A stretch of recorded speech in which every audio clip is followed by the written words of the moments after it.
Muy buenas noches para todos y todas. Les damos una cordial bienvenida al Centro de Formación y Acción Social Fray Gabriel Gutiérrez, la Escuela de la Caridad.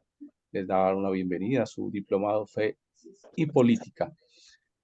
Recordemos que estamos trabajando varios temas. Este primer módulo, que es la fundamentación bíblica y teológica pastoral de la relación fe y política.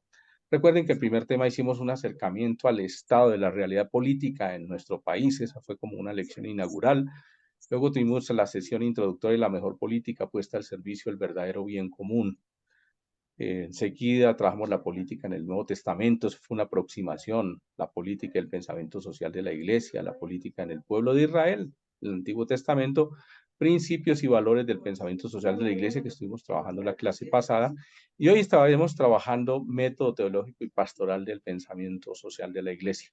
Hoy tenemos un invitado especial también desde Perú. Fíjense que siguen nuestros invitados internacionales, el magíster Mauricio Ceballos Velarde, nos Linda, acompaña hoy desde Perú. Él es ¿cómo les magíster en fue? gerencia social ¿Dónde está? por la ¿Dónde fue? Pontificia. Mantenemos los micrófonos apagados, por favor. ¿Dónde fue? Gracias.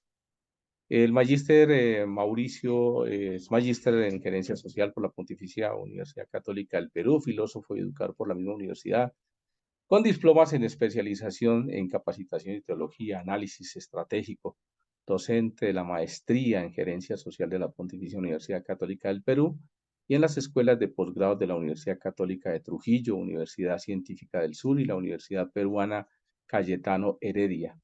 Es actualmente asesor y jurado de tesis en las tres universidades e investigador inscrito en Concitec, con 20 años ininterrumpidos de servicio público. Ha sido consultor del Ministerio de Educación de la Organización de Estados Americanos y actualmente es especialista en capacitación de la Presidencia del Consejo de Ministros. Es miembro del Instituto de Estudios Social Cristianos y autor de diversos artículos en revistas Testimonio y Pensamiento Social. Damos un agradecimiento muy especial al Instituto de Estudios Sociales Cristianos del Perú, quien nos acompaña hoy. Mauricio, bienvenido, gracias. Sé que en medio de todos sus trabajos, corresponsabilidades que tiene en este momento, seguramente como docente e investigador, bienvenido, gracias por acompañarnos en esta noche. Un saludo especial aquí desde Bogotá, Colombia. Muchas gracias, muy buenas tardes a todos ustedes. En primer lugar, agradezco al Centro de Formación y Acción Social, Fray Gabriel Gutiérrez, bueno, al Padre Miguel por la consideración en esta invitación. Y quiero decir que es un gusto estar con todos ustedes, que además están participando desde diferentes lugares de Colombia. Bueno, también quería pedir disculpas por mi voz. Yo estaba muy bien hasta hace un par de horas, pero no sé qué me ha pasado en la garganta. No vayan a asustarse. Este, pero bueno, estoy muy contento de estar con ustedes. Voy a compartir algunas ideas referidas al método teológico pastoral del pensamiento social de la Iglesia, eh, que, bueno, es una perspectiva que tiene la Iglesia de acercar la teología a la vida, ¿no es cierto? Eh, Vamos a tener un momentito también de conversación en grupos, ¿no? Como somos 20 más o menos, yo creo que puede haber 5 grupos o quizá 4 grupos por el tiempo. Muy bien, si me permiten, voy a presentar, entonces voy a poner la presentación. Y también quería decirles que el micrófono está abierto, bueno, para los que quieran participar. Son temas que no son cerrados, entonces, por favor, si alguien desea intervenir, pues simplemente levanta la mano o, bueno, interviene libremente. Muy bien. Eh, bueno, eh, yo creo que se ve la pantalla, ¿verdad? Sí, ¿no? Muy bien. Sí, Eh, está perfecto, está perfecto. Perfecto. Bueno, entonces esta es un poco la idea del método teológico y pastoral, ¿no?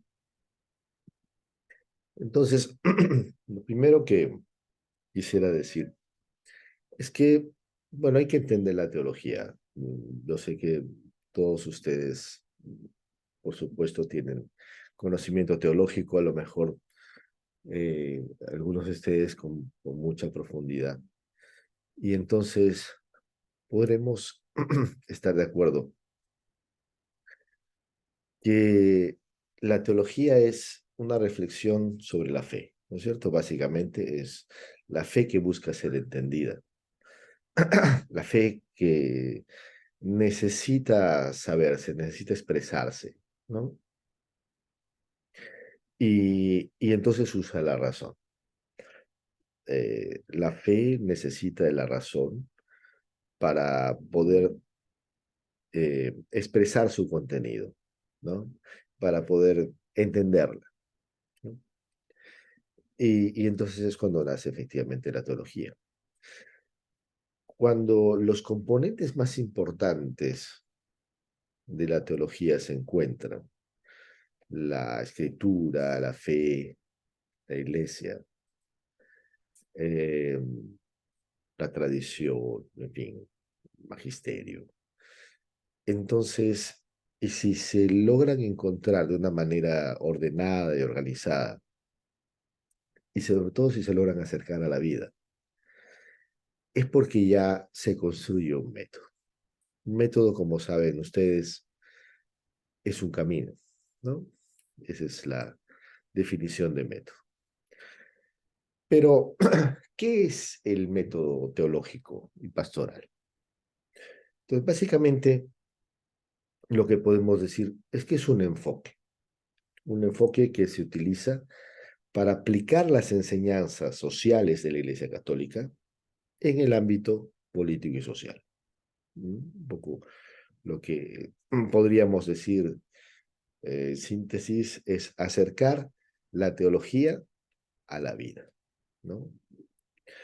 Que en realidad es una manera de ser fiel a la esencia de la teología, ¿no?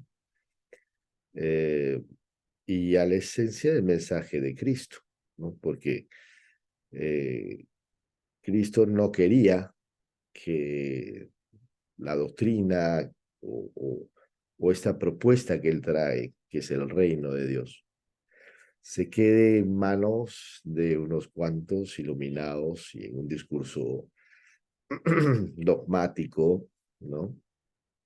Sino él quería, y lo dice todo el tiempo, cada vez que puede, él quiere que todo este discurso que él trae se concrete en situaciones cotidianas, ¿no? De la vida misma, ¿no? Eh, entonces, ese es un poco el método, ¿no? El método lo que hace es desarrollar un sistema, un enfoque, una manera de adecuar estas enseñanzas, particularmente de la doctrina social, a la vida cotidiana. Entonces, para esto, el método necesita de una interacción, ¿no? Entre la teología, la pastoral, la reflexión social. ¿Para qué? Para que los católicos sepan cómo actuar, ¿no? Eh, para lograr lo que queremos los católicos, una sociedad más justa, más solidaria, en el lenguaje de Cristo, la construcción del reino. La propuesta que trae Cristo en el Evangelio es esa, ¿no? La irrupción del reino de Dios. ¿Y qué es el reino de Dios? Que todos tengan una vida plena, ¿no es cierto? Esa es en esencia, digamos, la idea del reino, ¿no? Bueno, entonces vamos a ver qué consiste, vamos a ver paso a paso, ¿no? Cómo es que se arma este método. Lo primero es un diagnóstico de la realidad, ¿no? Que podríamos decir es el ver, ¿no? O sea, mirar, observar, contemplar dónde estamos, ¿no? ¿Cómo es la realidad en la que estamos? Esto no es algo novedoso en la iglesia. Si nos damos cuenta, los documentos eclesiales siempre han respondido a las inquietudes, a las necesidades desde el tiempo en el que fueron escritos, ¿no? Rerum Novarum, por ejemplo, la primera encíclica social, ¿no? Se ubica en un contexto de la Europa industrial, ¿no? De pronto, a fines del siglo XIX, empiezan las fábricas, o sea, las cosas que antes eran fabricadas por artesanos, por herreros, por ebanistas, ¿no? De pronto empiezan a producirse en masa, ¿no? En esas grandes fábricas y parece que eso es un boom, ¿no? Del progreso. Pero eso implica el trabajo de la gente que los fabrica, que trabaja ahí, que son los obreros. Entonces, el Papa León XIII empieza a preguntarse, bueno, ¿y quién se preocupa por los obreros? ¿No? No es el único, también lo hace Marx. Pero la Iglesia da una respuesta singular a ese problema. Cuando estaba la amenaza de la Guerra Fría, pues aparece Pachín Terris. Recientemente tenemos la gran amenaza de la ecología, entonces aparece Laudato Si. En fin, entonces la Iglesia siempre ha necesitado responder a las situaciones que vive el mundo. No puede dejar de mirar lo que pasa, ¿no? Entonces, lo primero es esto, la primera preocupación, más en una doctrina social, en un pensamiento social, es el diagnóstico de la realidad, saber dónde estamos, ¿no? Eh, entonces, eso implica, claro, saber dónde estamos nos va a ayudar a planificar, ¿no? Investigar la realidad, conocerla sin violencia, pero tratar de acogerla completamente. Liberados en lo posible de sesgos, ¿no? Reconociendo cuáles son los relatos verdaderos de la realidad y cuáles no lo son, ¿no? Eh, Reconociendo también que siempre son perspectivas, ¿no? No son necesariamente, lo que uno ve de la realidad no es la realidad completa, siempre es una porción de la realidad. Pero sí preocupados por entender lo que estamos viendo, ¿no? Bueno, el método teológico tiene también algunas variaciones. Una de ellas es el método participativo, ¿no? Que es eh, fomentado, ¿no? por algunos teólogos, ¿no? Vamos a ver más adelante. Bueno, entonces, como decíamos, ¿no? El diagnóstico de la realidad, ¿qué es? Es un análisis cuidadoso de la situación política y social actual, ¿no? ¿Cómo es el mundo? En el caso de ustedes, cómo es Colombia, pero no solamente Colombia como país, sino cómo es el pequeño espacio donde estoy, o el espacio más reducido donde estoy, porque, lógica, Colombia es un país tan complejo que tiene muchas realidades diferentes, ¿no? Bueno, ¿cómo es la realidad en la que yo estoy? ¿Cómo esta realidad o estas situaciones afectan la dignidad, ¿no? Sabemos que, bueno, ustedes lo han tenido, según lo que contaba el padre Miguel, eh, han visto los principios de la doctrina, el primer principio más importante es la primacía de la persona, ¿no? La dignidad de la persona. De ese principio se desprende todo. Todos los demás principios están ordenados a él. O sea, para los cristianos que creemos en la doctrina social de la Iglesia, lo primero, lo más importante, lo que es no negociable de ninguna manera, es la dignidad de cada persona, ¿no?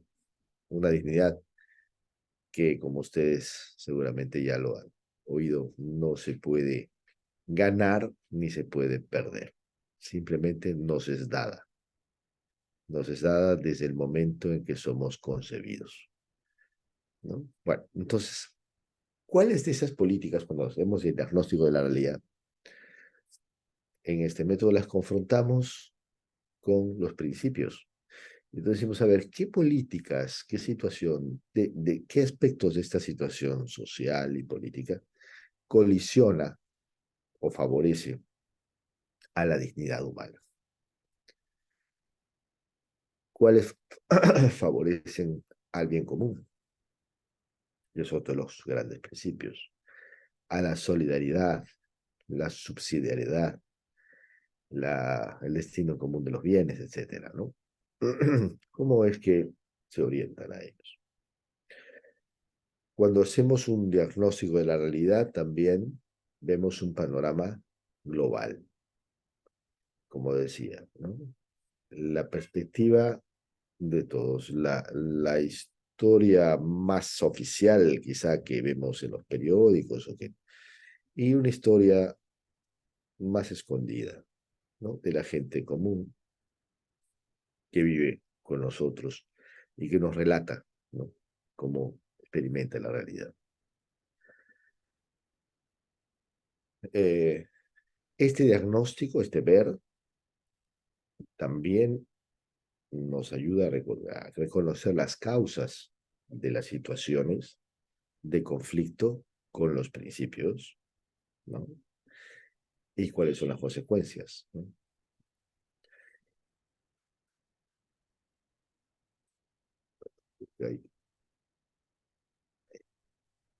Eh, Ver la realidad es también recordar, ¿no?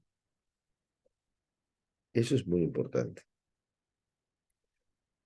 Ver es también recordar, porque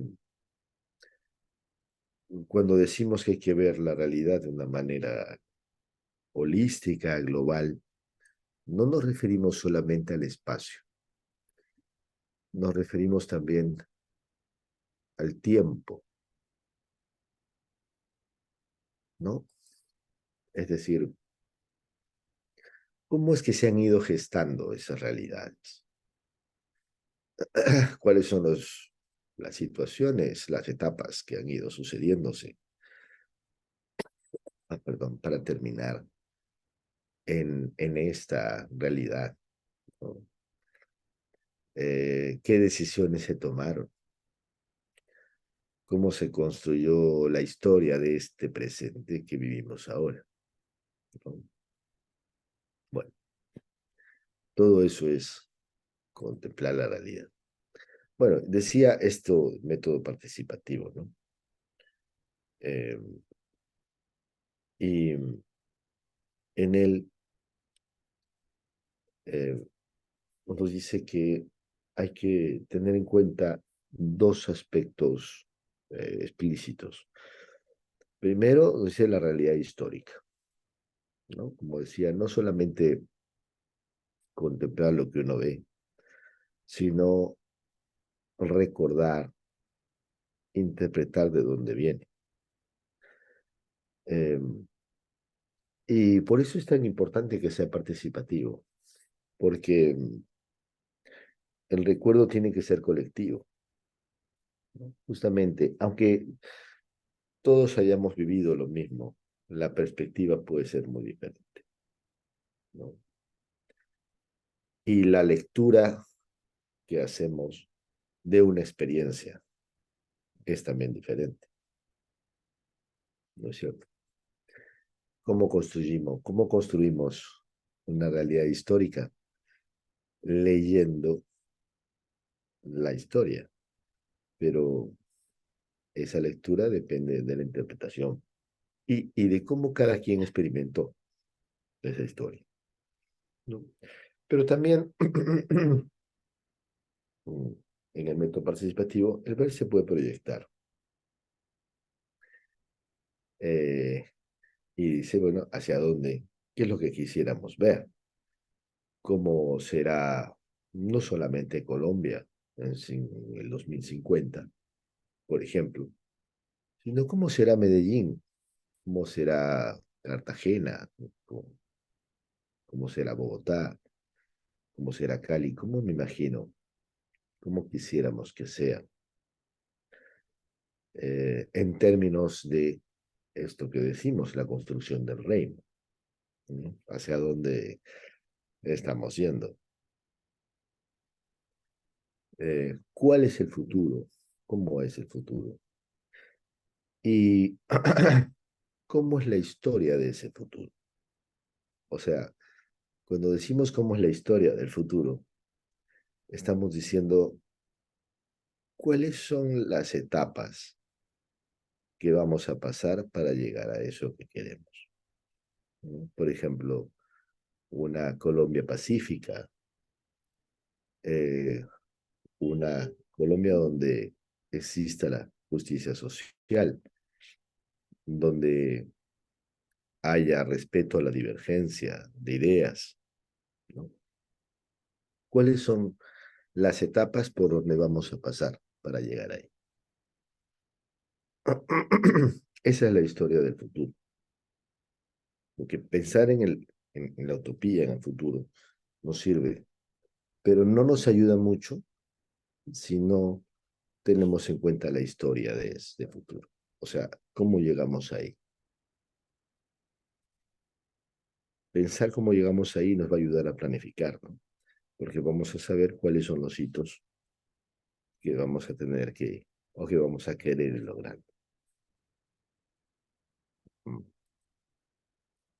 Bueno, entonces, para ver, ¿no? Hay una dialéctica porque relacionamos siempre la revelación, o sea, la teología o la doctrina, con la situación. Y esto se proyecta en un futuro que queremos y que se hace material por la acción pastoral. Entonces, estamos hablando de una especie de diagnóstico pastoral, ¿no? Y ese diagnóstico pastoral se da por el resultado entre esta relación que podemos hacer entre la realidad, ¿no? y el marco doctrinal, ¿no? Muy bien. Entonces, es muy importante, como digo, reconocer dónde estamos, ¿no? Aquí he puesto a Kant porque él, bueno, nos recuerda que la visión de la realidad siempre es una perspectiva, ¿no? Habla del fenómeno y el número, ¿no? El número es lo que es, pero la realidad siempre se nos presenta, se nos muestra, se manifiesta. Y entonces esa manifestación llega a cada uno de una manera distinta. Por lo tanto, nosotros tenemos claro que lo que estamos viendo no es un ver de la realidad completa. Siempre es una perspectiva, es nuestra mirada de esa realidad. Por lo tanto, esa mirada personal o de mi grupo, de mi comunidad, es bueno que se confronte con la mirada del otro, ¿no? O de la otra comunidad. o quizá la otra ciudad, la otra región, ¿no? Eh, ¿Cómo es el mundo en el que estamos? Porque este es el mundo que acompañamos, ¿no? No son jóvenes colombianos que están expresando cosas, ¿no? Esto es, bueno, esta fotografía es el tiempo de la pandemia, pero, ¿qué es lo que están diciendo? ¿No? Eh,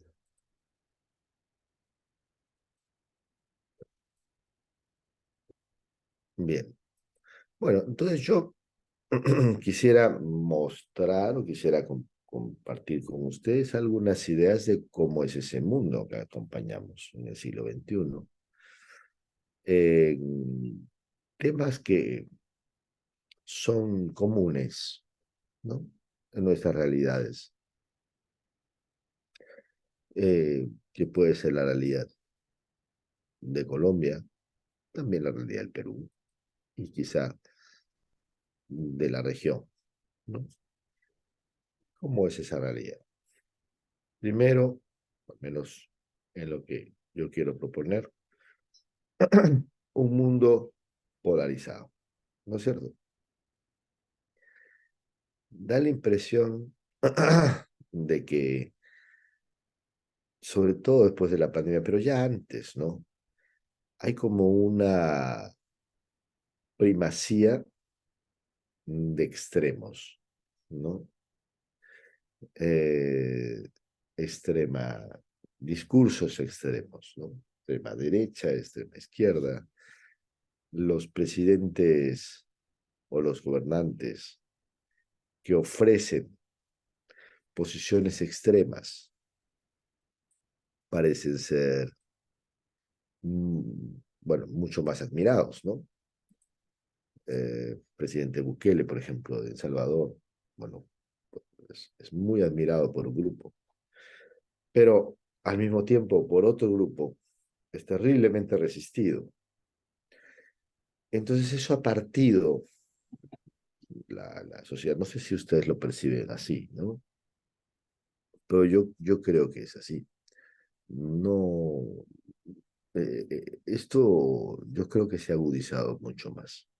O sea, un discurso centrado en el diálogo, en la comunicación, en la democracia, parece como que perder peso, ¿no? Parecería que se empieza a preferir, al menos en un gran sector de la población, decisiones más bien extremas. Y eso hace que se confronte mucho la gente, ¿no? En, en las redes sociales, por ejemplo, ¿no? Hay grandes discusiones, ¿no? Eh, y dentro de las mismas familias y a lo mejor en las mismas comunidades, ¿no? Que son posiciones casi irreconciliables, ¿no? Entonces esta polarización parecería que pretenden provocar sociedades divididas, ¿no? Y de hecho eso es lo que ocurre, ¿no? Mucha división, ¿no? Un mundo de mucha desconfianza por la corrupción que hay, ¿no? Una de las cosas que dice el Papa tiene, bueno, ustedes seguramente lo conocen, texto que él escribió cuando todavía no era Papa, cuando era el cardenal Bergoglio, que se llama Pecadores sí, corruptos no. Quizá lo han leído. Bueno, y lo que dice en ese texto lo repite también en otros textos, en otras exhortaciones apostólicas, en fin. Y él habla del tremendo daño que hace la corrupción. Y una de las cosas que causa la corrupción, dice, es la tremenda desconfianza. Desconfianza. Es un efecto muy perverso de la corrupción. Es decir, la gente ya no confía en las instituciones, ¿no es cierto? No confía en el gobierno, bueno, ustedes me dirán si es así o es una percepción mía, no confía en la justicia, en el Poder Judicial, los jueces, a veces no confía en la policía, no confía en las instituciones de gobierno, ¿no? En la fiscalía, ¿no? Estaba leyendo en el diario El Tiempo de Bogotá como había unas eh, denuncias en la fiscalía. Y es que, sí, Fray Leudo, por favor, Francisco, adelante. Si había levantado la mano, Francisco,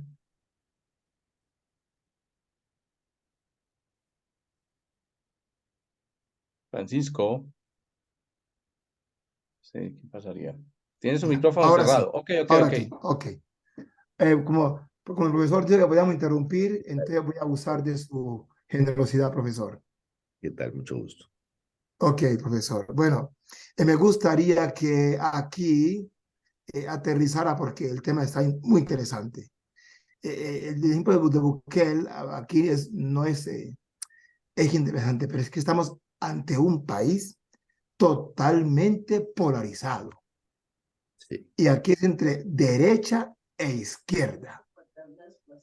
Primera vez que después de muchísimos años, la izquierda llega al poder, ¿eh? Con toda la resistencia que implica esto de la derecha, que la de aquí es muy poderosa, sí. es muy armada, o sea, aquí la corrupción, pues lo quiero decir, profeta, como para darte algunos elementos, para que nos sigas hablando en esta clave así aterrizada, porque aquí la mitad de la gente estamos divididos. Si aquí hay 20, ten la certeza que aquí somos unos opositores, otros estamos en la línea de,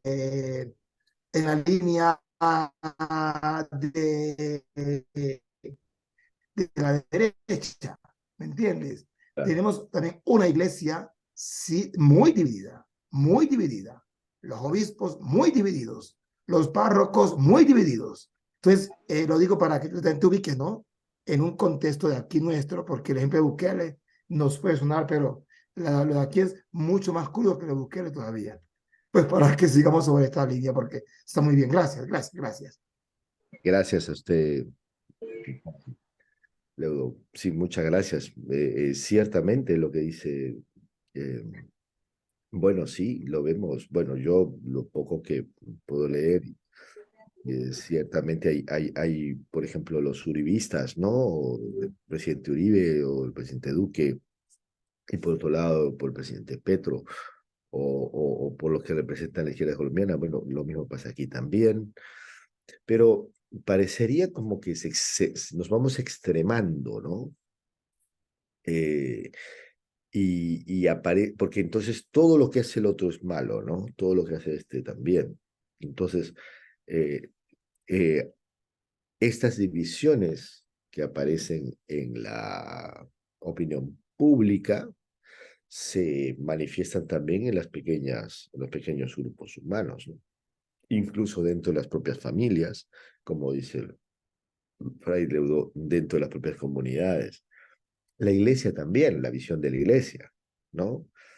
Eh, Aparecen sectores más radicales también, ¿no? De derecha. Eh, y todo esto, pues, va generando, ¿no? Confrontación en lugar, quizá, bueno, en nuestros países, el mío también, ¿no? Pasa lo mismo. En lugar de encontrarnos para buscar las soluciones a los grandes problemas que tienen nuestros países, la pobreza, la injusticia, la inseguridad, nos concentramos en discutir entre nosotros, ¿no? Que tú estás equivocado, que tú eres un comunista, y el otro dirá que tú eres un capitalista, que tú eres no sé qué, imperialista. Y eso es, pero esa es la realidad, es lo que estamos. Y eso pasa está pasando en todo el mundo, ¿no? Vean ustedes, bueno, Argentina, ¿no? Hay de pronto un candidato que es, bueno, es absolutamente extremo, ¿no? Y sí, es el candidato que tiene más votos.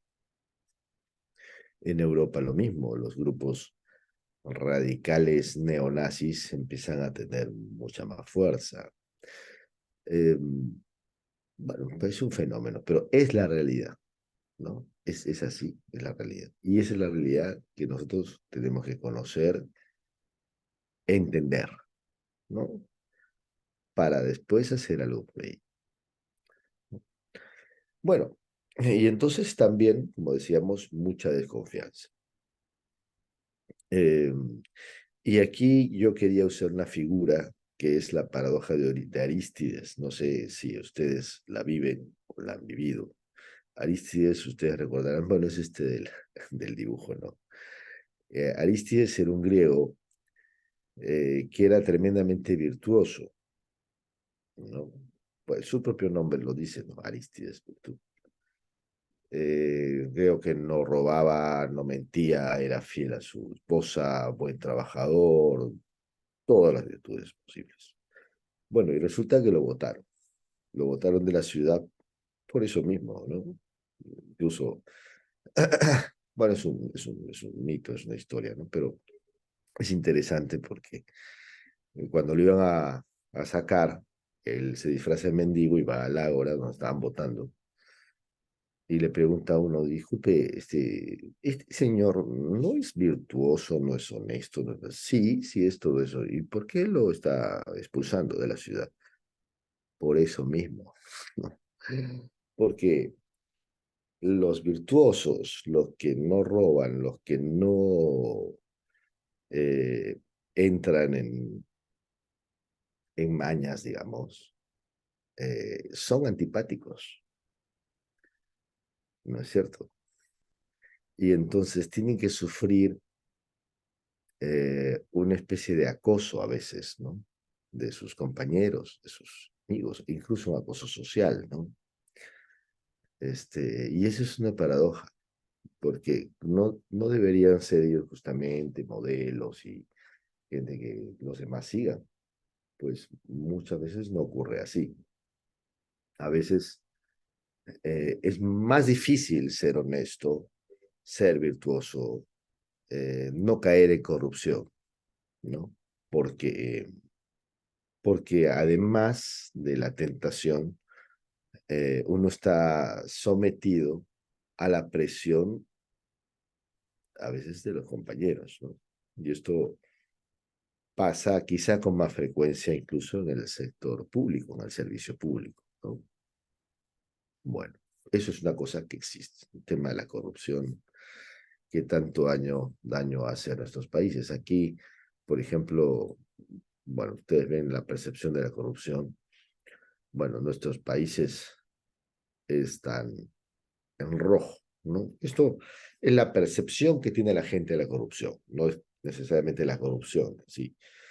Pero cuando hablamos de la percepción de la corrupción, hablamos de la confianza que tiene la gente en sus instituciones, ¿no? Hasta dónde siente la gente que es su estado, ¿no? Por ejemplo, Colombia está en el puesto 91, ¿no? De 200. Perú está más abajo todavía, ¿no? Puesto 100, creo, 101. Pero eso, ¿qué nos dice? Nos dice que hay una desconfianza tremenda, porque la gente percibe que la corrupción es generalizada, ¿no? Y eso es grave, porque eso significa que, que no hay Estado, que no va a sentir confianza en el Estado, ¿no? Por otro lado, aumenta el desprecio por la vida, ¿no? Siempre ha habido violencia. Nuestros países, lamentablemente, siempre han tenido. Pero ahora no sé si les parece, pero no, hay menos escrúpulos, ¿no?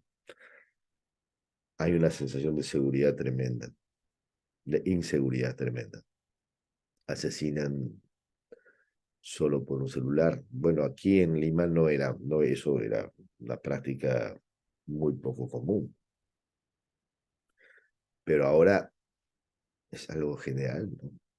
Hay lugares, bueno, países donde la gente no puede salir a la calle y están estudiando a distancia, como en el tiempo de pandemia. No por una pandemia, sino por temor, claro. Ah, sí, es una, claro, ¿no? Vean ustedes lo que nos dice aquí Ana Belén. Es una lotería encontrar una entidad honesta, ¿no? Y eso expresa la, la sensación de la gente, ¿no? No, no tenemos entidades honestas, son muy corruptos, ¿no? Incluso hay quien dice, bueno, roba pero hace obra, ¿no? Para hablar de un gobernador, de un, bueno, intendente, no sé, un alcalde, no sé cómo se llama allí, pero bueno, la gente puede aceptar ya que sea corrupto, pero que haga obra. Pero que no sea corrupto, no sé si hay, ¿no? Esa sensación, eso hace mucho daño, porque mina la confianza. Bueno, entonces hay entonces un aprecio por la vida. Justamente ayer o anteayer, la, los presidentes de varios países en la ONU hablaban de eso, decían, bueno, acá estamos en una situación de supervivencia. ¿Qué vamos a hacer? Pues ya sentimos que nos están superando. Eh, y también, bueno, referido a esto de los migrantes, ¿no? Fratelli Tutti, eh, la carta pastoral del Papa Francisco, por ejemplo, habla muy fuerte de los migrantes. La migración es un fenómeno muy potente en estos últimos años. Gente que va caminando desde sus países, ¿no? Caminando con lo poco que tiene y llega caminando, bueno, hasta Colombia o hasta Ecuador, hasta el Perú, cruza todo el Perú, el desierto de la costa, llega hasta Chile, caminando, eh, o va para el norte, cruza Panamá con todos los peligros que implica el Darién y siguen y bueno, por la ilusión de llegar a un lugar mejor, donde saben que van a ser maltratados, pero a lo mejor sienten que hay una esperanza. Pero los gobiernos parecieran a veces ser insensibles a eso. Entonces, bueno, sí, mueren 200 migrantes, mueren 2000 migrantes. También es cierto, sí, como dice de nuevo que, claro, hay más medios de comunicación, sí. Hay menos sensibilidad también, ¿no? O sea, ahora dice, sí, murieron 2000. Ah, bueno, muy bien. Y en la siguiente noticia, no sé, alguna cosa de Shakira o de Gianmarco, no sé. No, no es algo que ya afecte, ¿no? ¿Cuántos africanos mueren, por ejemplo, en el mar tratando de llegar a Italia? Sí. Bueno,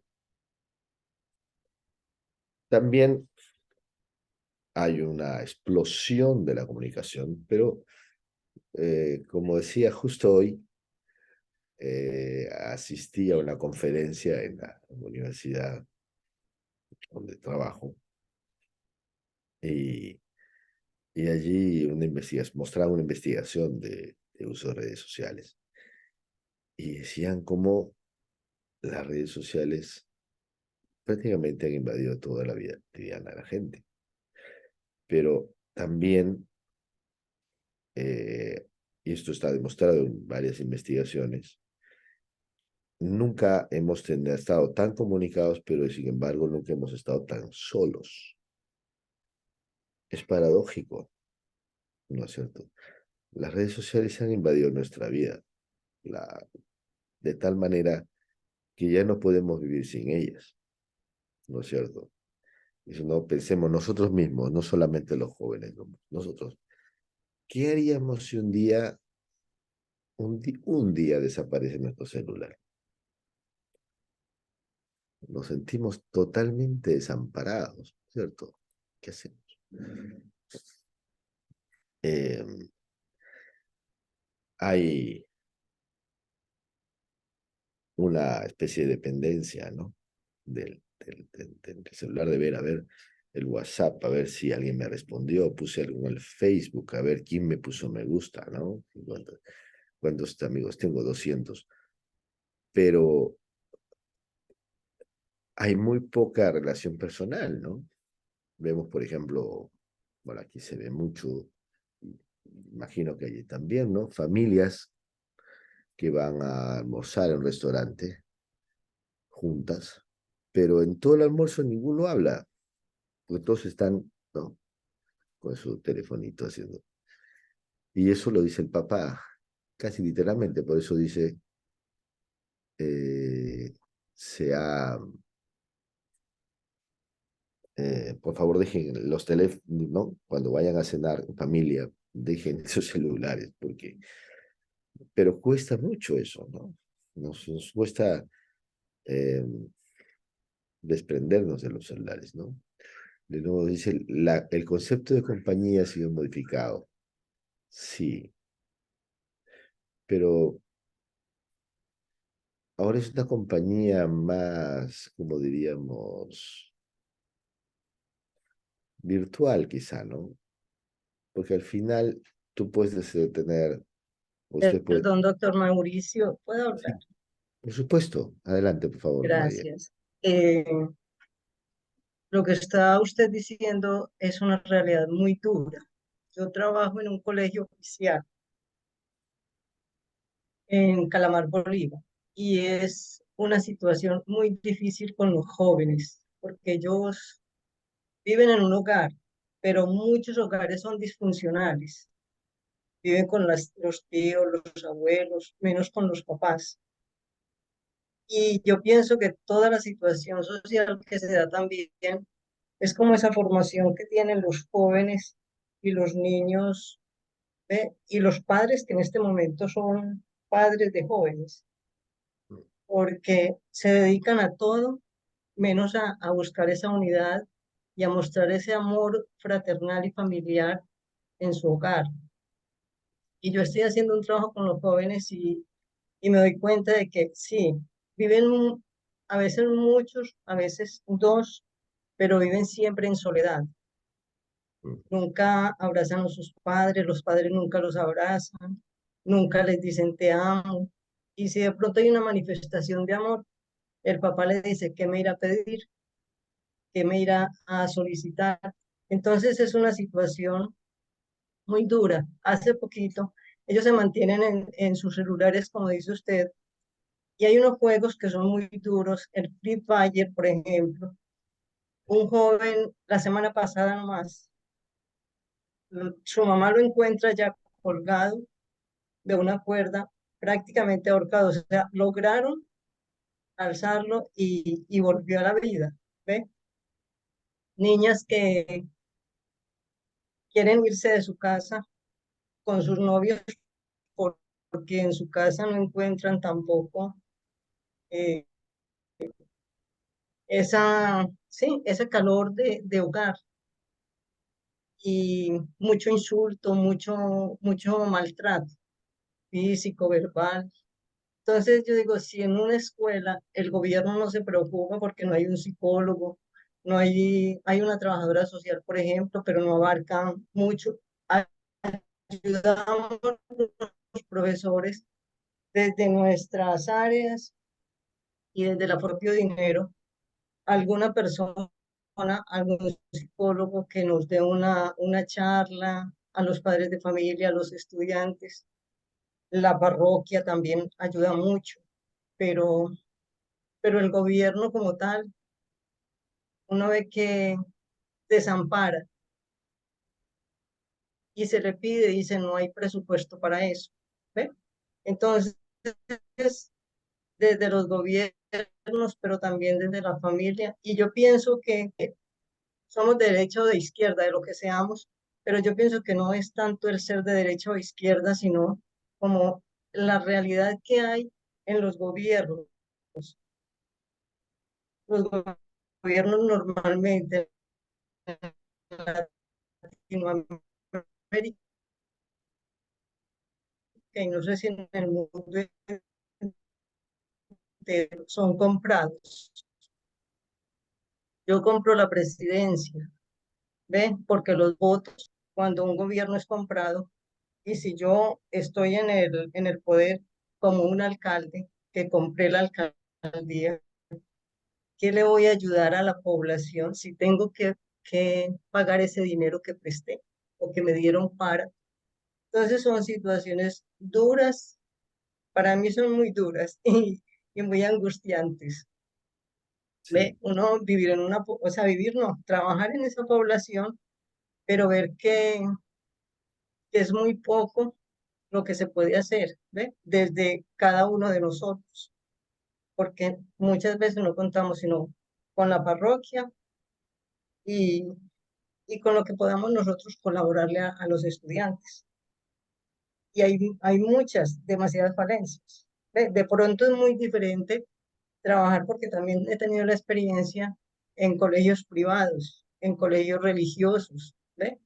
Porque son otros, llamémoslo por llamarlo, estatus, ¿ve? De personas.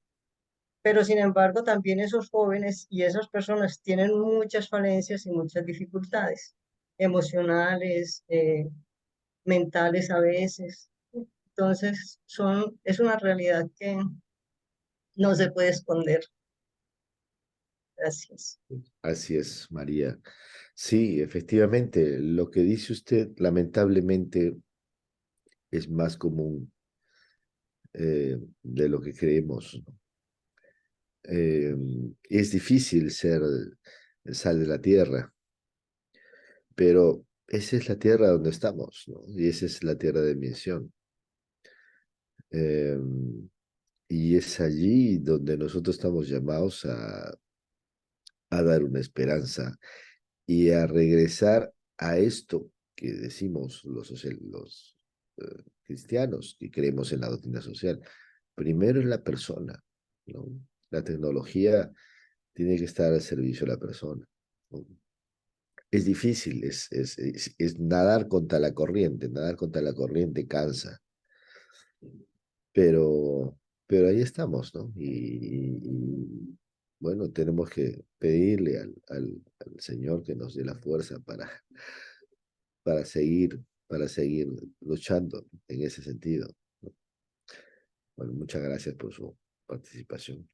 Y sí, esto es entonces una realidad, ¿no? Eh, la tecnología no es mala, el problema es cómo nosotros nos ocupamos de ella, ¿no? Ahora está la inteligencia artificial, por ejemplo, ¿no? Y seguramente aquellos que son docentes de ustedes, pues verán, y los muchachos la han descubierto y bueno, creen que esa es la panacea, ¿no? Y sí, eso es, marca un antes y un después. No podemos oponernos a eso. Nadie va a poder eh, decir, hacer una marcha contra ChatGPT o contra la inteligencia artificial, porque no tiene ningún sentido, ¿no? Eh, lo que tenemos que hacer es reconocer que es parte de la realidad y bueno, decidir cuál va a ser nuestro discurso frente a eso, porque tarde o temprano nos va a superar. Eh, ¿Habrá inteligencia artificial que puede conversar con personas? Yo creo que sí. A ver. No sé si ustedes han, bueno, tal vez muchos de ustedes ya conocen ChatGPT, ¿no? Pídanle un consejo, van a ver que les da buenos consejos, ¿ah? Le cuentan un problema a ChatGPT y les da un consejo maravilloso. Mejor, a lo mejor que el que podemos dar uno de nosotros. A la prueba y es así. Y con el tiempo eso será más sofisticado todavía. ¿Eso significa que ya va a ser relevante la presencia nuestra? Por supuesto que no, porque lo que la inteligencia artificial nunca podrá tener es esta relación humana, ¿no? Esta empatía. Uno puede pedirle consejos a la inteligencia artificial. Sí, es una sociedad civilizada. Sí, pero esa civilización también tiene que ser ordenada, porque si no nos podemos extraviar, ¿no? En este mundo de información y, y en el cual no sabemos qué es lo real. Entonces decimos, hablando de la tecnología, ¿no? Que ya está presente, ¿no? En los hogares más pobres pueden no tener comida, pero tienen celular, ¿no? Entonces, eso no vamos a poder evitar. Así es. Por eso necesitamos discernir, como dice la hermana Juliana, eh, seguir luchando por la dignidad del hombre, ¿no? Como dice ella, efectivamente. Bueno, por otro lado, un mundo desorientado, la verdad parece un commodity, ¿no? ¿Qué cosa es? Ya no sabemos, ¿no? Eh, em, y bueno, no solamente los fake news, todos usan, por ejemplo, ¿quién de nosotros, ¿no? Cuando nos dan un diagnóstico médico, no va corriendo al Google, ¿no? A ver, me dijeron que tenía periodontitis, inmediatamente voy en Google, ¿no? A ver si, a ver qué cosa es eso. Y me dieron este medicamento, a ver cómo tengo que tomar, a ver qué dice ahí, ¿no? Y no siempre somos conscientes de que lo que está en el Google muchas veces no es precisamente la verdad. Además, sabemos que hay empresas que pagan para que su resultado salga primerito en ciertas búsquedas, pero muchas veces lo creemos, ¿no? O, por ejemplo, ¿qué pasaría? A ver, ¿cuántos hay aquí? ¿Qué pasaría si a ustedes, sí, bueno, no sé cuántos tienen Facebook, ¿no? Yo también tengo, pero si tuviéramos que construir la historia de la persona a partir de Facebook, de las personas, hay personas que ponen hasta cosas de su vida íntima, ¿no? Me refiero, por ejemplo, ¿qué comí hoy? Pum, su plato de comida, ¿no? O la cara de mi gato, o no sé, ¿no? Pero si tuviéramos que construir la historia de una persona a partir de su Facebook, diríamos, qué maravillosa es la vida de esta persona, ¿no? Porque aquí solo veo logros, sonrisas, ¿no? Felicidad, celebraciones, ¿no? El Facebook entonces da una visión muy, muy limitada de la vida de una persona. Nunca he visto en Facebook que alguien ponga una foto suya llorando, ¿no? O teniendo una frustración, ¿no? A lo mejor una queja una vez, pero no, ¿no? Entonces, la verdad no es lo que vemos en el Facebook de cada persona, ¿no? Entonces, ¿qué cosa es lo verdadero que no? Eso, esa es una pregunta. Y, y el extravío lo vemos en los jóvenes, por supuesto, en los muchachos de los colegios, como el que nos contaba la hermana María. Pero también lo tenemos muchas veces nosotros los adultos. Nos dejamos llevar por las cosas que leemos. Bueno, decía la inteligencia artificial, es un desafío incluso, por ejemplo, para los profesores, ¿no? Ya no puedes dejar un trabajo así nomás porque lo sacan del ChatGPT y te lo envían en un segundo. Ah, ¿cuál es el papel? Los jueces también, ¿no? Ahora pueden ponernos una foto mostrar una fotografía nuestra haciendo cualquier cosa, porque lo puede hacer la inteligencia artificial, que es lo verdadero. Y finalmente un planeta que está gritando. Justamente el presidente Petro decía en su intervención en las Naciones Unidas, estamos perdiendo el tiempo matándonos entre nosotros, ¿no? Bueno, eso que dijo está muy bien. Yo no conozco la verdad mucho la doctrina del presidente Petro y podemos estar en desacuerdo en muchas cosas. Pero esto que dice sí tiene razón, ¿no? Un planeta que ya nos está gritando. Antes de empezar, escuchaba que algunas de ustedes le contaban al padre Miguel que estaban con muchísimo calor. Y yo no sé si es lo común, ¿no? De todos los años. Pero, por ejemplo, aquí en Lima, eh, el clima es totalmente diferente a lo que ha sido siempre. O sea, hemos tenido un invierno, un calor tremendo. Recién hoy día está haciendo frío. Eh, así es. Sí, efectivamente, Ana Belén. Lo que nunca podrá hacer la inteligencia artificial, incluso, ¿saben qué? Como decía, la inteligencia artificial en algún momento va a poder, como digo, dar consejos. Diga usted cómo se sienta. Ya, ok, haz esto, ¿no? Pero nunca van a reemplazar la calidez de la persona, ¿no? Por ejemplo, bueno, yo sé que ustedes 30 están aquí y 29, ¿no? Porque no soy yo. Están aquí, son personas, cada uno con una historia, cada uno con una expectativa, con empatía, son personas como yo, ¿no? Que tienen sus alegrías, tienen sus penas, tienen sus amigos. O sea, esa empatía, eso no la va a poder reemplazar jamás la inteligencia artificial, por más sabios consejos que dé, ¿no? Sí, no es reemplazable. Bueno, el segundo momento, sí, perdón, creo que alguien quería decir algo o no me escucho bien. ¿Está bien? Bueno, el segundo momento es el discernimiento pastoral, o sea, el juzgar.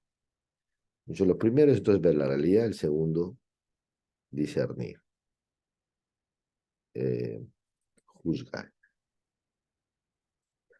¿Por qué? Porque estamos llamados a caminar con la gente, ¿no? Eh, y estar aquí, somos levadura y estamos llamados a analizar lo que pasa.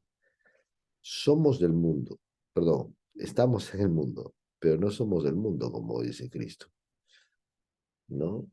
Pero estamos, pues, es el misterio de la encarnación, estamos en el mundo, pero no estamos en el mundo como está alguien que no es cristiano. Estamos en el mundo, pero tenemos la capacidad de no ser, a menos es lo que nos dice. ¿Y cómo es que no lo son? Porque podemos mirar esta realidad, estas cosas que he dicho antes, que son aspectos, ¿no?, de la realidad. Podemos mirarla a la luz de la revelación. Eso es lo que nos da la capacidad pastoral. No estamos, como dice San Pablo, como esos que no tienen esperanza, tristes, sino que, ok, nosotros vemos la realidad, la vemos profundamente, pero también tenemos un discurso, tenemos un mensaje, ¿no?, frente a la cual podemos analizar. Entonces, el discernimiento pastoral, con el discernimiento pastoral, con juzgar, la Iglesia busca entender las necesidades, las aspiraciones de las personas. Esto es escuchar a los que están directamente afectados, ¿no?, por las situaciones, por las estructuras sociales, ¿no? Escucharlos y trabajar con ellos para buscar soluciones, pero siempre a la luz de la doctrina, ¿no?, del Evangelio, de los documentos. Este es un momento central, hermanos, hermanas, porque esto es lo que nos permite confrontar la realidad con aquello que es esencial en el cristianismo, el propio Cristo, que es palabra, ¿no? La, la palabra del Padre. Entonces, y que se expresa en el Evangelio, en las lecturas, pero también en el magisterio de la Iglesia, ¿no? Entonces hacemos un análisis de esa realidad que hemos visto, pero desde una óptica evangélica. Entonces, discernimos el querer de Dios. Ya, esta es la realidad, esto es, así es. ¿Cómo está Dios presente aquí? ¿Está presente? Sí, como ha estado presente siempre en toda la historia de la humanidad. No es el único momento difícil de la humanidad. Y no, tampoco todo es malo, ¿no? Por supuesto, hay muchísimas cosas buenas. Hay muchísima más gente buena que mala. Mucha más. Lo que pasa es que la gente buena hace menos ruido, ¿no? Entonces no salen las noticias, pues. Y nos parece que todo estuviera mal. Por eso es que el Papa nos dice, hagan ruido, ¿no? Déjense ver, dejen ver la huella. Podemos tener la sensación de la desesperanza, ¿no? Pero no, hay muchas razones para tener esperanza. Y eso lo logramos con un análisis, ¿no? Juzgar, ver los hechos a la luz de Cristo, ¿no? A la luz de la fe. Esto exige un mensaje profundo, un conocimiento profundo del mensaje cristiano, ¿no? Ahora, hay algunas críticas a este juzgar a veces, ¿no?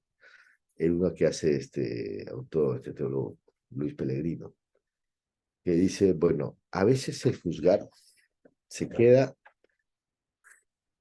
y no guarda ninguna relación con el ver, ¿no? ¿Qué pasa cuando hacemos una síntesis, ¿no es cierto? Teológica muy bonita sobre el tema, una declaración de principios, ¿no?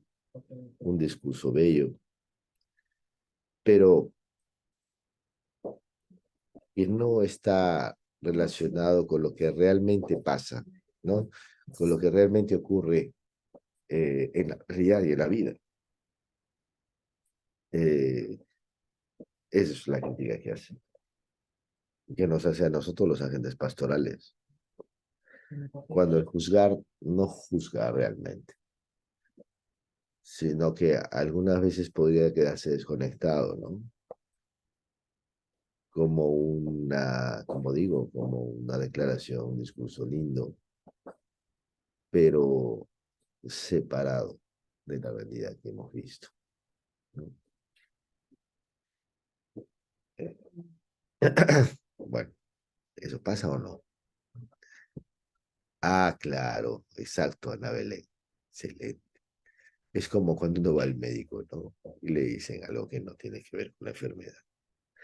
O un discurso bello, ¿no? Entonces, nos puede pasar, ¿no? Que si no hemos leído bien la realidad, hacemos un discurso muy bonito, teológico, pero que puede estar desconectado, ¿no? Una cosa que siempre la iglesia insiste es en eso, en que tenemos que estar presentes al mundo, al tiempo, lo que llaman los signos de los tiempos, ¿no? Eh, leer los signos de los tiempos y juzgar a partir de los signos de los tiempos, ¿no? Ver esto, a ver si, perdón, vamos a ver si escuchan mejor así. ¿Se escucha? Mejor, Sí, sí, quizá. perfecto. Sí, sí. Mejor. Ok. Bueno. em, sí, leer los signos de los tiempos, ¿no? Bueno, sí, Fray Leudo, adelante, por favor. Sí, no, solo quería como complementar, porque de todos modos, desde Puebla hacia acá, el método ver, juzgar y actuar tiene que ser integral. Los tres pasos tienen que ser esencialmente integrales. Pienso que Pellegrino lo que hace es una advertencia, ¿no? Cuidado Claro, en separar la cosa. exacto. Y yo estaba pensando ahora que una debilidad, ahora que tú hablas del juzgar, profesor, el tema de la encarnación desde la Dei Verbum nos está poniendo algo muy manifiesto. Y es que el cristianismo tiene que, para poder ver, juzgar, tiene que estar encarnado. Exacto. Y yo creo que el tema ahí tristemente, pues desde Juan Pablo II, yo diría, hay una línea espiritual muy fuerte, católica, muy desencarnada, muy moralista y fuertemente. Pienso que Pablo VI hizo Exacto. un esfuerzo con Humane Vitae, después con otros documentos, pero ya uno ve que actualmente tenemos una iglesia con tendencia desencarnada. Entonces la gente muy en lo espiritual, muy en lo moral. De hecho, me preocupa mucho, por ejemplo, hoy las nuevas generaciones de sacerdotes, exageradamente moralistas, exageradamente uniformados. El clergyman, primero que todo, eh, mucha estructura, pero totalmente desencarnados de la realidad, de los signos de los tiempos. Entonces, no sé, profe, si tú, pues, para poder juzgar, creo que la encarnación es casi que sine qua non para nosotros. Exacto. Exacto, Fray. Completamente de acuerdo con usted. La encarnación es esencial. Sentir la realidad, estar con la gente, acompañar a la gente, ¿no? Eh, y encontrar sus necesidades, como hacía Cristo en el Evangelio, que él se acerca a los que nadie se acercaba. Leproso, pues, el leproso era visto no solamente como un enfermo, sino como un pecador, ¿no? Para los judíos, un leproso era leproso por algo. Ah, ¿qué habrá hecho? Pues que es leproso, ¿no? Él o sus padres. Entonces nadie se acercaba a ellos. Los leprosos tenían que tocar la campana para que todo el mundo se meta a su casa. Jesús se acerca, los abraza, les habla la cara porque ve en ellos una persona, ¿no? Entonces, esa, eso es encarnación, ¿no? Estar con la gente. Pero es un doble movimiento, o sea, estar con la gente, pero también, pero también darse la distancia para juzgar, para recordar el mensaje, no solamente estar con la gente, porque eso nos puede hacer perder. ¿Se acuerdan ustedes, no sé si ustedes lo conocieron allá en Colombia, el experimento de los sacerdotes obreros? ¿Alguien recuerda? Bueno, lo cuento, alguien seguramente de ustedes quizá lo conocerán también. El grupo de jesuitas, ¿no? En distintos lugares del mundo, aquí en Lima lo hicieron también, decidieron encarnarse completamente. Y entonces dijeron, bueno, para encarnarnos tenemos que estar con los obreros, y eso significa ser como ellos. Entonces, bueno, pues decidieron ingresar a trabajar a las fábricas o como mecánicos, por ejemplo, o como, bueno, pero seguían siendo sacerdotes. Decíamos, desde ahí vamos a evangelizar, decían ellos, ¿no?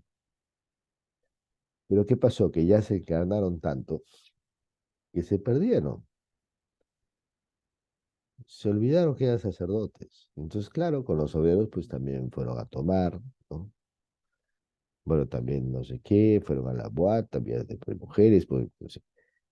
Y se olvidaron de su pastoral. Entonces, y claro, eso fracasó, pues no todos ellos salieron. Entonces, hasta ahora hay, eh, yo conozco uno que es ahora mecánico, ¿no? Un buen mecánico en Lima, que fue sacerdote obrero, ¿no? Pero, ¿qué pasó ahí? Que se encarnaron, sí, pero perdieron, bueno, es que se extraviaron, ¿no? Vean ustedes los movimientos que hace Cristo, ¿no? Él está con la gente, está con los discípulos, pero tiene momentos en que se retira, solo, o a veces lleva dos a rezar, ¿no? Y esto me recuerda eh, una anécdota eh, con el hermano Noé Ceballos. No sé si alguien escuchó hablar de hermano Ceballos, un hermano peruano, hermano de la Salle, que era muy, hermano de las escuelas cristianas, ¿no? Era muy querido en lugares, diferentes lugares, también en Colombia, hace muchos años. Él era amigo de Gustavo Gutiérrez, ¿no? Un hombre, sí, lúcido. Y bueno, pues yo en un momento fui postulante, ¿no? En esta institución. Y él era el provincial. Y entonces yo, como era postulante, iba a comprar el PAG en las mañanas. Y una vez que él estaba de visita como provincial, decidió acompañarme a comprar el PAG. Un par de cuadras nada más desde la casa. Entonces yo tenía 17 años, ¿no? Dije, wow, estoy con el hermano Noé. Tengo que preguntarle algo, ¿no? Que no voy a perder la oportunidad. Ya, ¿cuándo volveré a tener esta ocasión de estar con él? Entonces le pregunté una cosa mía. Le pregunté, hermano, ¿qué es eso de la teología de la liberación? El hermano Noé se rió un poco, pero me dijo, mira, si tú, si tú tienes un frijol, si tú te comes un frijol, ¿qué tienes en el estómago? Un frijol, ¿no es cierto? Y si tú además te comes un grano de arroz, ¿qué tienes? Un frijol y un arroz. Bueno, eso, eso es lo que la gente no entiende.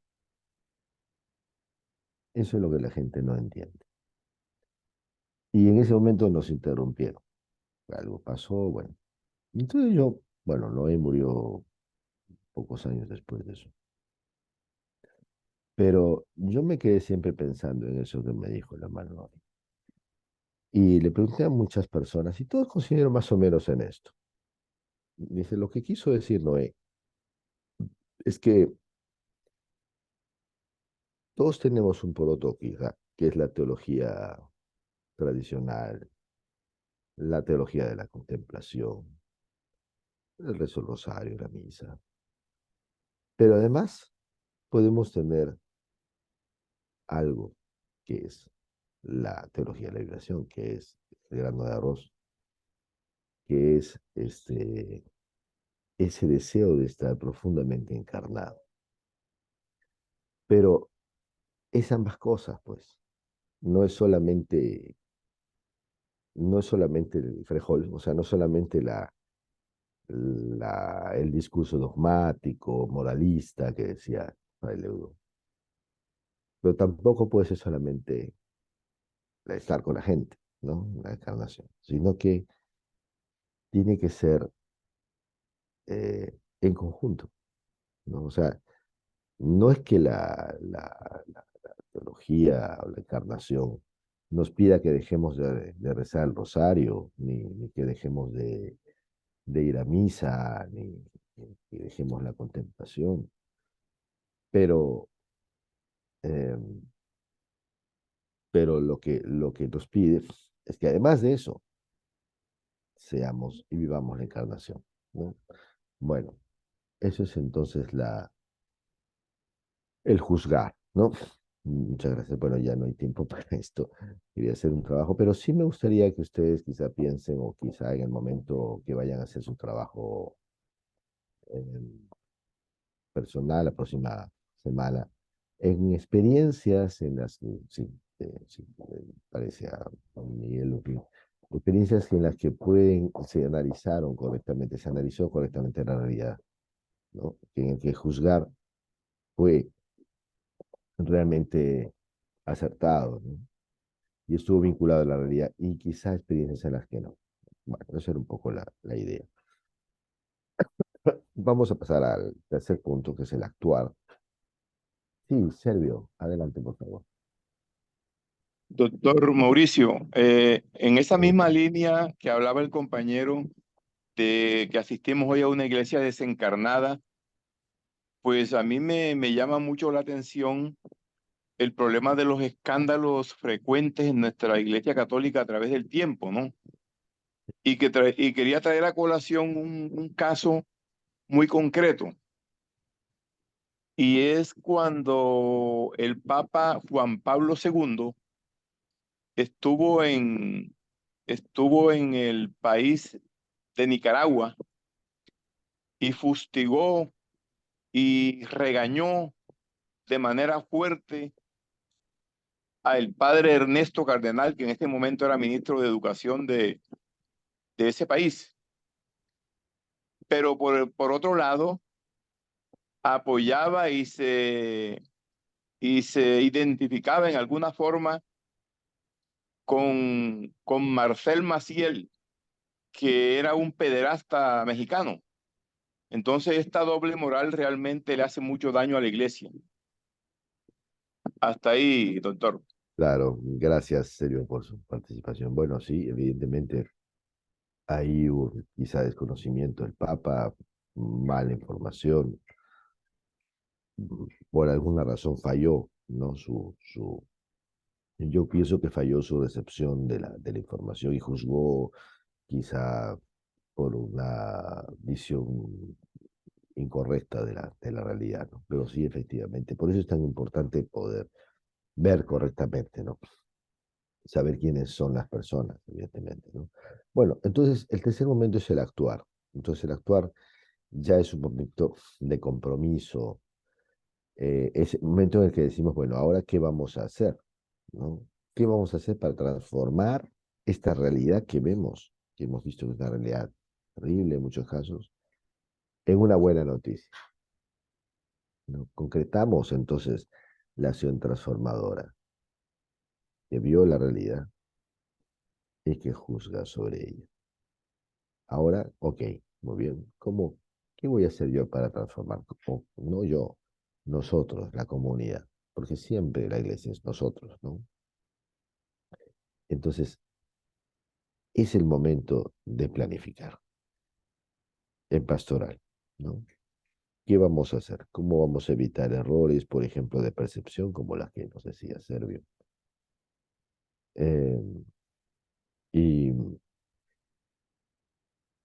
cómo vamos a encontrar las necesidades de las personas, ¿no? Cómo vamos a responder a las necesidades reales de las personas, ¿no? Eh, bueno, y entonces esa acción transformadora que se expresa en un plan eh, se, em, se convierte ya en la concreción del análisis, ¿no? Bueno, además en América Latina hay dos momentos más, que es el revisar, ¿no? una, un discernimiento continuo, una evaluación continua de cómo estamos haciendo las cosas, ¿no? Evaluar si efectivamente, mira qué importante es, si hemos visto correctamente, si hemos leído la realidad correctamente, si estamos suficientemente encarnados, ¿no? Y también, eh, bueno, evaluar esto, cómo es que estamos avanzando, si nuestras acciones han respondido a la realidad. Revisar para mejorar, porque sin esto no podremos saber hasta dónde hemos logrado una acción transformadora. Y finalmente celebrar. Celebrar porque a pesar de todo tenemos esperanza, ¿no? Vivimos, a pesar de todo podemos leer la acción de Dios, con todas las dificultades que hay, pero sentimos, después de juzgar y después de hacer lo que nosotros nos toca transformar, podemos sentir que Dios está presente y entonces celebramos. Celebramos, bueno, con nuestras miserias, con lo que tenemos, pero que al final Dios está, ¿no? Y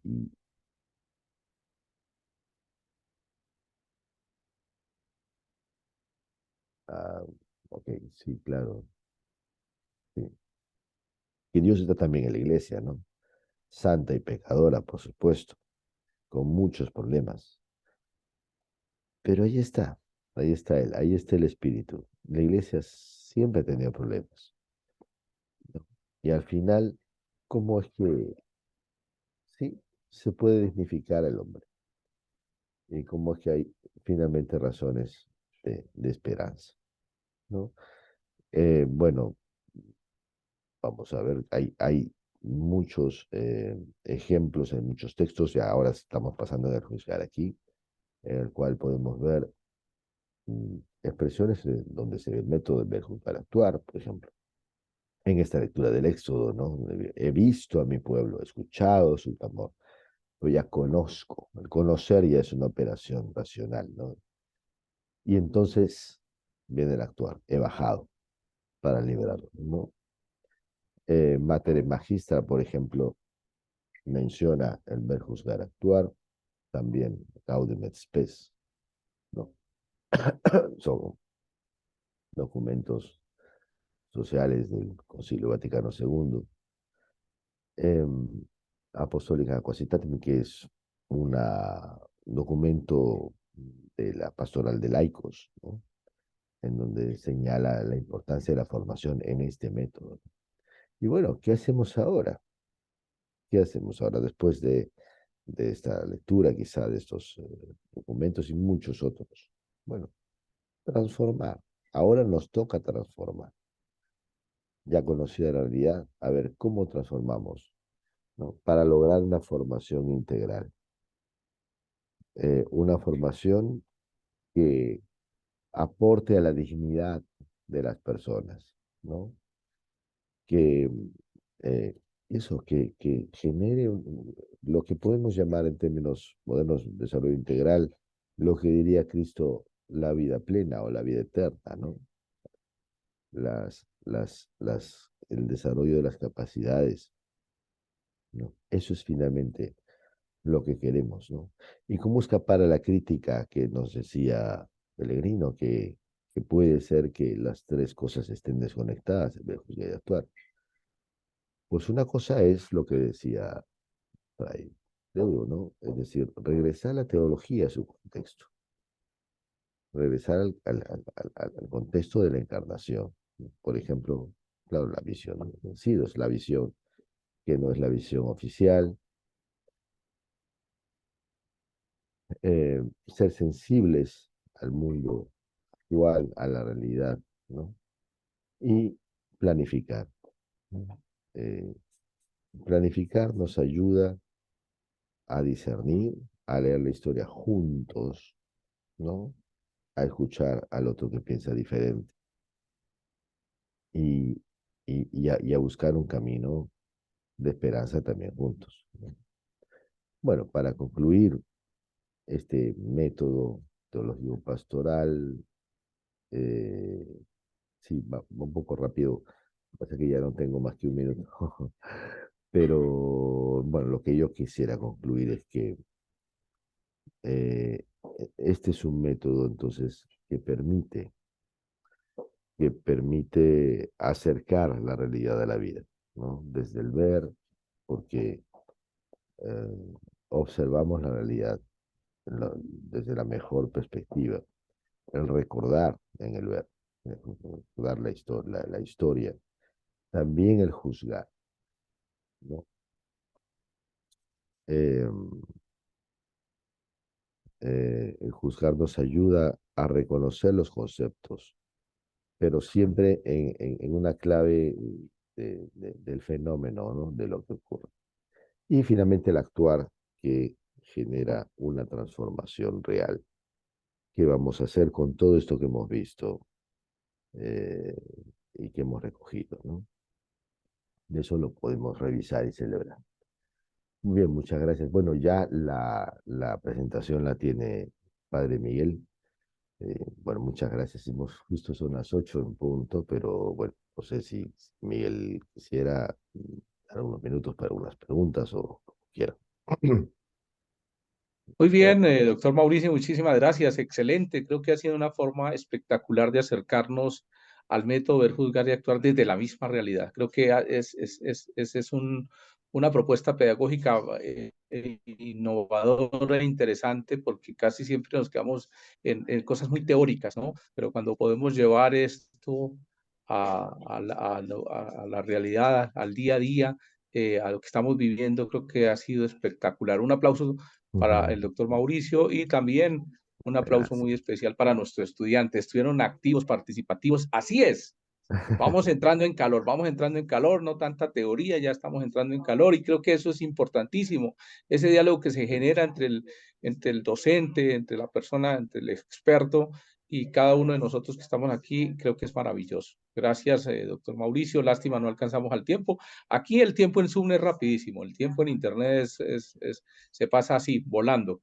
Muchísimas gracias. Seguramente, ojalá podamos tener la oportunidad de volverlo a tener aquí con nosotros, acompañándonos.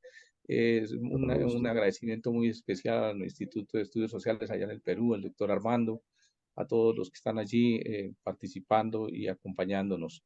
Muy bien, algunas dos cositas para nuestros estudiantes antes de que nos vayamos a descansar. Entonces, lo primero que tenemos, bueno, ojalá puedan encender sus cámaras y puedan verles, porque algunos no los conozco todavía, no se han dejado ver. Entonces, muy bien. Dos cositas. Entonces, una, recuerden que el sábado tenemos nuestra evaluación en línea. Estará abierto desde las 8 de la mañana. A las 8 de la mañana se abre. Usted lo puede ver desde ahorita, pero hasta las 8 de la mañana se abre el examen y se va a cerrar a las 23:45 de la noche. Hasta esa hora ustedes pueden contestar el examen, tienen con el libro abierto. Se trata de buscar la respuesta correcta, ¿sí? Se trata de buscar. Hay muchas respuestas, pero de pronto hay un no, un sí, alguna cosa por ahí atravesada. Entonces, pongan mucho cuidado a eso. Bueno, es muy sencillo, ojalá puedan dedicarle el tiempo suficiente. Enseguida les voy a enviar un formulario. Nosotros a partir de la semana entrante vamos a empezar a conformar los grupos de estudio y de trabajo. La idea que al terminar este diplomado es que nosotros podamos tener una comunidad política. Ay, eso suena interesante, ¿cierto? Entonces ahí les estoy dejando un formulario. Necesito que ustedes diligencien ese formulario con mucho cuidado, con mucha atención, lo hagan despacio, ya lo tienen en su grupo, me indican si ya lo tienen en su grupo de WhatsApp. Perdón, Miguel, yo Sí, ya lo solamente tenemos. Gracias. quisiera Doctor, agradecer, y gracias, doctor para Mauricio. dejarlos a ustedes, yo quisiera agradecerte a ti, Miguel, y a todos ustedes por su paciencia de escucharme. Qué grupo tan interesante que han conformado, y les deseo lo mejor para la continuación de su diplomado y también, por supuesto, en su vida pastoral personal. Muchas gracias nuevamente, ha sido un gusto. Hasta luego, hasta pronto. Muchas gracias, doctor, que se mejore pronto. Doctor Gracias. Mauricio, se cuida mucho. Muchísimas gracias. Gracias. Bendiciones. Hasta Gracias por luego. ese apoyo tan especial allí desde Perú. Muchas Muy bien, gracias. muy Gracias. bien, entonces continuamos. Les estaba diciendo que por favor, les acaba de llegar un formulario. Entren por favor y lo van a diligenciar con mucho cuidado, ¿sí? Porque a partir de ahí nosotros vamos a conformar unos grupos de trabajo, ¿sí? Pero necesitamos que de acuerdo a lo que ustedes, los datos, la información que ustedes nos dejan allí, podamos organizar los grupos de trabajo. Para graduarse, además de los requisitos que están allá en la presentación, que yo se los dejé allá cuando hicimos la presentación inicial, ustedes deben conformar una comunidad política allí donde están trabajando. Eso suena durísimo, ¿cierto? Pero no imposible. Creo que va a ser un ejercicio bien interesante. Vamos a ir de la mano del doctor Miguel Niño, ¿sí? Que va a darnos en próximas semanas este ejercicio y vamos a empezarlo. Nos van a dar un cuestionario, lo vamos a trabajar y después luego lo vamos a compartir entre todos y vamos dando paso a paso para conformar esta comunidad política allí donde nosotros quiera que estemos, ¿cierto? Soñamos con un país diferente, soñamos con una Colombia diferente, soñamos con países en Latinoamérica diferentes. Un saludo muy especial a Carmen. Creo que Carmen nos acompaña desde... Carmen está por ahí. Carmen, ¿desde dónde nos acompaña? Abra su micrófono. Sáenz, Carmen Sáenz nos acompaña desde desde Nicaragua, de la desde diócesis de Nicaragua. Matagalpa. Excelente, qué maravilla tener a gente de Latinoamérica. No sé si de México al fin estaba alguien, no sé si entraría al fin o no entraría. Ok, Pati Vega desde México también. Un saludo muy especial aquí desde Colombia. Patricia, salúdanos por lo menos. Ok. Creo que sí, saludos desde México, chicos. Ok, gracias, muy bien, qué maravilla. Entonces, fíjate que ya estamos hablando de Latinoamérica, ya estamos hablando de Latinoamérica, desde Nicaragua y desde México. Gracias, Carmen, gracias, Pati, por acompañarnos. Seguramente que nos vamos a encontrar con realidades muy parecidas, ¿sí? Con situaciones muy parecidas. Creo que lo que nos exponía hoy nuestro invitado especial desde Perú, creo que sí, guardando las dimensiones, cada país guarda sus dimensiones, pero creo que estamos tocándonos muy cerca. Muy bien, creo que importantísimo, entonces, dedíquense esta noche, por favor, a llenarme ese cuestionario, ese formulario, para que yo pueda organizar los grupos de trabajo y ojalá podamos seguir profundizando. Gracias, creo que ha sido una clase excelente en esta noche. Si los que pueden abrir más cámaras, por favor, me regalan para una fotografía, porque hay algunos que todavía no. Eso, abran sus cámaras. Gracias, Fray Luis Fernando, bienvenido, hermano, gracias por apoyarnos como siempre, hermano. Fray Heriberto, gracias. Son frailes de nuestra provincia. Esta escuela es de ustedes, Fray Heriberto, Fray Luis Fernando, esta escuela es de ustedes. Siéntanse orgullosos de que ya tenemos gente de Latinoamérica.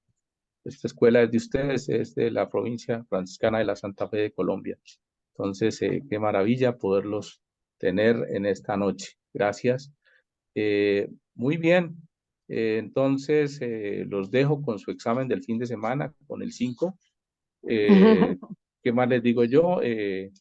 Los dejo con...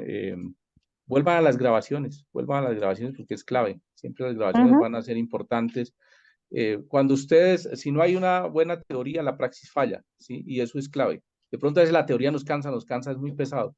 Pero si no hay una buena teoría, seguramente que en la práctica no vamos a ser los mejores y vamos a fallar. Entonces, vuelvan sobre las grabaciones, vuelvan sobre los textos. Ahí les dejé el compendio de la doctrina social de la Iglesia. Váyanlo abriendo, váyanlo leyendo despacito. Es complicado, sí, pero hay que leerlo. Y es la doctrina, ¿sí? Es la doctrina de la Iglesia. Entonces, nosotros tampoco podemos inventarnos nada de lo que ya está hecho. Y vayan aterrizando sobre todo en la realidad. Ahí vienen cosas espectaculares hacia adelante, vendrán foros espectaculares que ya vienen con temas claves, vendrán charlas. La semana entrante ya iniciamos nuestro segundo módulo y este segundo módulo viene cargado de cosas bien espectaculares para todos y cada uno de ustedes. No les cuento porque si no, no entran a clase. Bueno, una feliz noche para todos y todas aquí desde Colombia, especialmente para nuestros hermanos que nos acompañan desde todas partes del país y nuestros hermanos que nos acompañan desde Latinoamérica. Fray Luis Fernando. Igualmente. Fray Luis Muchas Fernando. gracias. Muchas Un gracias. saludo Buenas muy noches. especial. Buenas noches. Fray Heriberto, Buenas regálenos la noches. bendición. Fray Heriberto, regálenos la bendición. Que estés bien. Que el Señor Regale- esté con ustedes. Y con tu espíritu. Con tu espíritu. Que el Señor los bendiga y los guarde. Amén. Amén. Les muestre su rostro y tenga misericordia de ustedes. Amén. Vuelva el Señor su rostro hacia ustedes y les conceda su paz. Amén. Amén. Y a todos ustedes los bendiga Dios Todopoderoso, Padre, Padre, Hijo y Hijo y Espíritu Santo. Espíritu Santo. Amén. Amén. Amén. Amén. Buenas Buenas noches. noches. Muy bien, Hasta buenas mañana. noches. Paz y bien para Chao. todos. Feliz noche, que descansen.